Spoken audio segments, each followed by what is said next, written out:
You bet a hand that will almost never be called by a worse one. So Rick Rahim continues to spill chips all over the table, and the Swaviffer has been there to clean up his mess, this time to the tune of more than 33 grand. We're back with more right after this.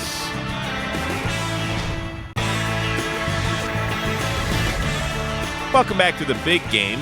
Chau Giang has struggled so far, which belies his usual reputation. The 55-year-old Giang escaped Vietnam in the 70s, started working in this country as a dishwasher, and excelled at the game of poker rather quickly. He's won 3 World Series of Poker bracelets and amassed over $3.5 million in tournament winnings. Chau's been playing in the biggest cash games for longer than most people's entire careers. The Viffer. I just want king 9 or better. I like apple strudel. Viffer straddles to 800. Barry folds. So's Antonio. Chau Chau. 9-8 for Chau. Oh, come on. Raises to 2,000. Chau's decided to widen his range on the button. Oh, man. Rick with ace-8. Small blind. Rick's actually got someone dominated for once. Calls. I want him to win a pot, so he'll start straddling. So I'll give him a little money now. These are what you call boomerang chips. I throw them out, but they come back to me eventually. Troy folds. Crickets on that one. I know what that's like. Viffer, the straddler, calls. So 3 to the flop. 7 deuce deuce. How about 5-9 deuce? Chau's flop top pair. Check. Rick checks. 5,000. Viffer bets 5 grand. Viffer's trying to steal this with a donk bet. He doesn't put a 9 in Chau's raising range.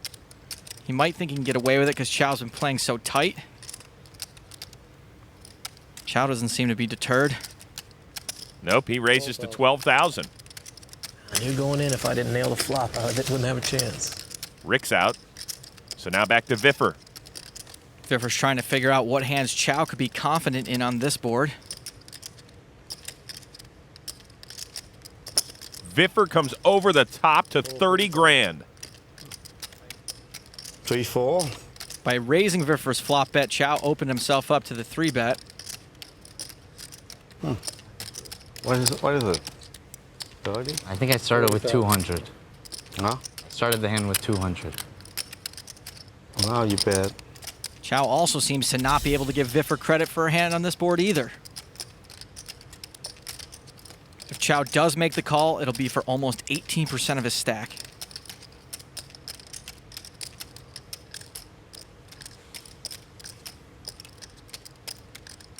$21. Okay. Total 30, right? Chau calls.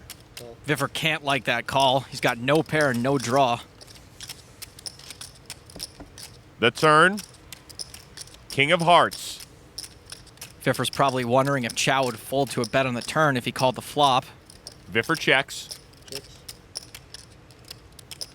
Chau's trying to decide if he should bet, and specifically if he can get Viffer to fold a better hand than his.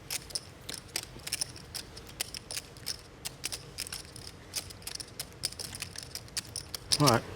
You won. Chau checks. The river, and Viffer hits his queen. Pretty unlucky for Chau. Viffer checks. All right, check. I have a queen. Queen? I can beat that. I know I tried You have to 2 bluff. aces. Huh? I know I tried to bluff me. I don't know I check. Queen, right? Wow. Viffer wins a pot of nearly $70,000. Nice river.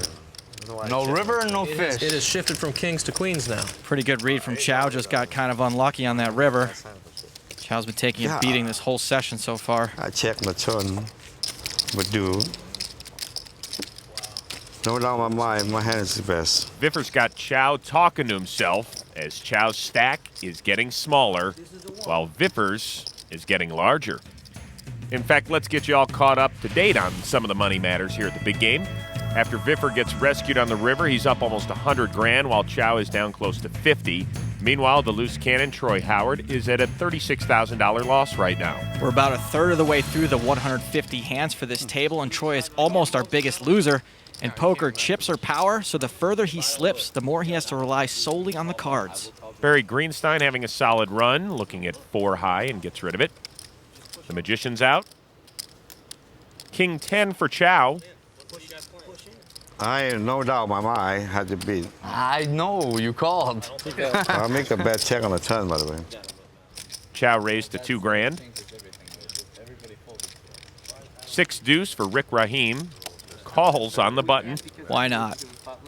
Troy, 9-8 offsuit. Folds. Viffer, Jack 7 suited. Calls from the big blind. 3 players to this flop. 4, 5, 7, 2 clubs. Viffer checks top pair. Chau checks. Somehow Rick Rahim has managed to flop an open-ended straight draw. And bets 6,000. 6,000. Viffer's top pair is still the best hand. And he quickly calls. Chau folds. Down to the 2 good friends on the turn. Jack of diamonds. Viffer with 2 pair now. He checks, so does Rahim. Rahim tends to bet when it's checked to him. Viffer was probably hoping for a bet there. Queen on the river. Viffer's hand still best. Bets 10 grand. Ah, damn queen, huh? Wrong read, right laydown. Nice attempt at a value bet from Viffer, but we know Rick was beaten by even an 8 high. I'm not messing with you if there's a king or a queen on the board anywhere. I would recommend not messing with Viffer if there were ace through deuce on the board. I will say this, I am a very lucky man. Lucky to be playing on the same day as a millionaire action junkie who plays every pot and never hits his draws. Action starts with Antonio. Ah, I shouldn't have checked the turn. That was my mistake. You might not have liked that if you bet the turn. Aha, turns out he did want him to bet the turn. Action folds around to Rahim. 6 deuce, folds. Troy Howard, the loose cannon, on the button. King 10, raised to 1,200. Viffer folds. Barry Greenstein, 6-5 offsuit. Barry's reaching for chips. He'll be happy to play a pot with the loose cannon, even with unsuited connectors. 42, I think. 42. A re-raise to 4,200. Troy calls. Good luck, Troy. And Barry. No, you gotta root for Troy. Barry's out of position, but he did make a habit of putting the pressure on the last loose cannon he played with. 9 ace 9 on the flop. Barry first to act and fires 5,000. We know Barry missed, but we also know he continuation bets 100% of the time. Let's see what Troy knows. It's tough to withstand the heat when you get re-raised pre-flop and then bet into. Troy's coming over the top to 10 grand. It's a min raise. We'll see how Barry interprets it. Barry folds, and Troy shows. Woohoo! Troy Burger. We just see a bluff? We sure did. But he had a king. It might have been a he bluff had with the king, best hand, There though. was going to be a king on the river. I thought it was. Nice hand, Troy. He could have been bluffing with the best hand, though. Does he get a book for that or no? Troy's book will be called Ace on the Flop. It all depends on if he had the best hand or not, though. I guess so, right? I thought I had the best hand. I just, you know, Barry scares me a little bit. Good play. Oh, The old min raise bluff. Now the game's on. Game on. Troy puts the table on notice. Find out if he can keep the ball rolling when we come back.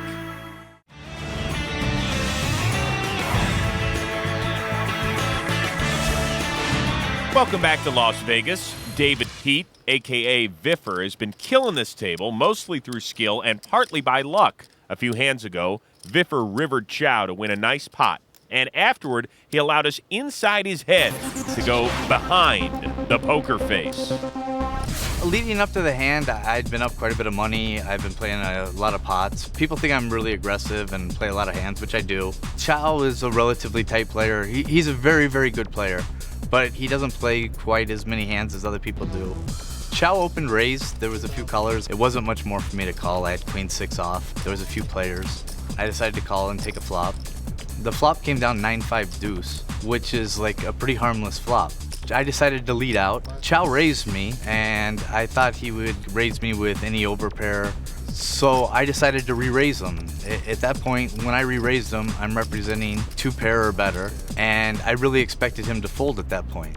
He didn't, and he called. And my plan was to make a big bet on the turn, but the turn card came a king. The king's a really bad card for me to continue to bluff with because he could very easily have 3 kings there. So if I bet again, it really doesn't make much sense. Like, I probably check a lot of hands there anyways. I check a lot of big hands. So I decided to check, and he checked behind. At that point, I put him on like 2 jacks, 2 queens, somewhere around there. My plan was to bet it pretty big on the river, but the river card made a queen, which made my hand playable. So like if he has 2 jacks or 2 tens, I'm gonna beat him. If he has 2 aces, I'm gonna lose the pot, but I have a lot of showdown value with my hand. So I decided to check it, and he checked behind. I know he tried to bluff me. I know I checked. And my queen was good. I got lucky. No river, no fish. You know, a lot of times